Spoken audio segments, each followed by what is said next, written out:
kayo sang-ayon dun sa kanyang kaibigan? Ano pong pangalan? Si Lia po. Leia. Ano po ang problema sa pakikipagkaibigan ni Leia? Dahil sila ay nagliligawan. Aho.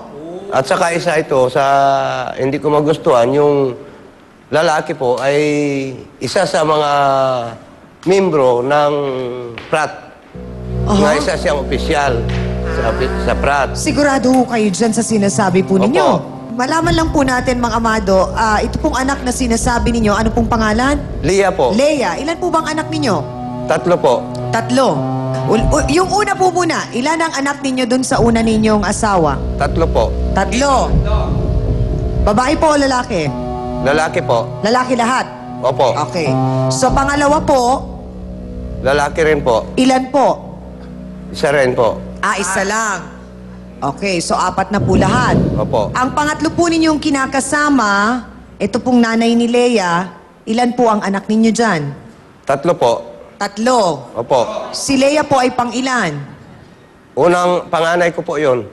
Panganay na... Na anak.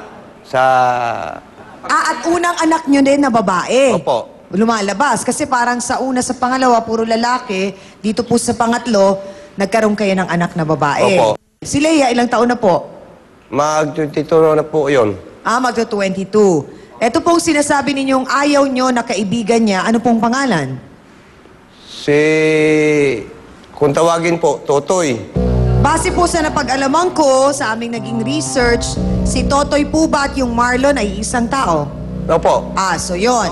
Si Marlon po ang pangalan. Marlon. Opo. So kababata po ito ni Leia. Opo. Kailan po ninyo napansin na nagiging malapit na po sa isa't isa sina Leia at Marlon? Napansin ko lang po, nung malapit na sila sa bawat isa, kung itong anak ko, itong umaga, doon nagapunta sa pamilya ni Marlon. Doon ho nagpupunta. Oo. Kaya sabi ko Bakit daw po? Anong dahilan? ay, manood daw ng TV, manood ano. Ngayon sabi ko, parang ikaw ang nangliligaw sa lalaki. Ngayon, sa bandang uli, nasa pintuan ako nakatayo, Opo. nakita ako, naghalikan. Naghalik. Sabi ko, ano ba yon? Sino po ang humalik? Silang dalawa, gabi na. Alam po nilang nandun kayo? Oo, hindi nila alam. Hindi nila alam. Tapos ako, tinitingnan ko lang sila. Oo. Ngayon, Matagal po ba yung halikan? hindi naman, nag-kiss sa labi. Parang smack lang. Baka naman parang nagpaalam lang. Hindi kaya, Mang ang sabi Amado. sabi ko, bakit ganon? Ay sumagot ang anak ko, bakit? Goodbye kiss lang. Sabi ko, ano ba kayo, mag-asawa? Nga may goodbye kiss? Yan Ano po kayo, ba ang artista? kadahilanan kung bakit nasampal ninyo ang inyong anak? Opo. Bakit po galit na galit kayo kay Marlon?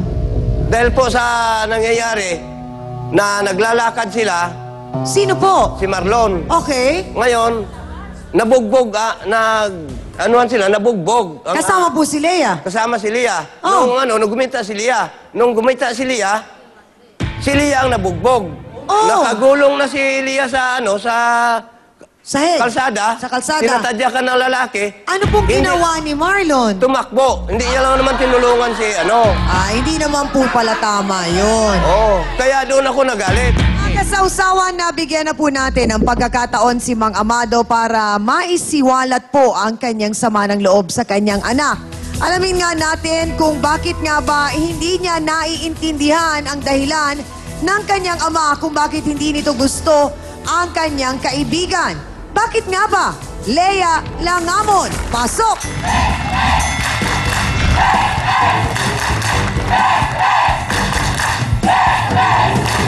Leia, gaano katotoo yung sinasabing nangyaring nakita kayo ni Mang Amado daw na naghahalikan ni Marlon, kaya yun ang naging dahilan na nasampal ka?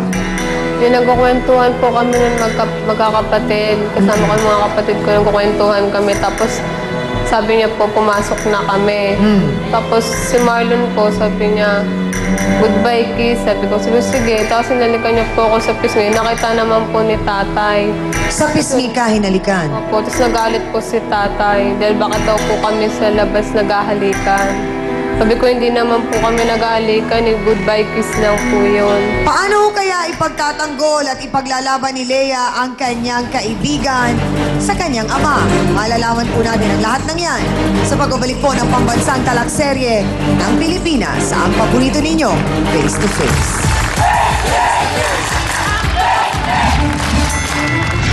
Kasi yung totoo po talaga nun, naligaw sa akin si Marlon. Oo. Matagal niya ako niligaw kasi hindi ko po talaga binalak na sagutin yun. Kasi nga po, alam ko naman. Kayo na? Opo. Narinig po ninyo, Mang Amado, ang sinabi ni Lea na hindi na pala sila magkaibigan lamang kundi may namumuunang relasyon.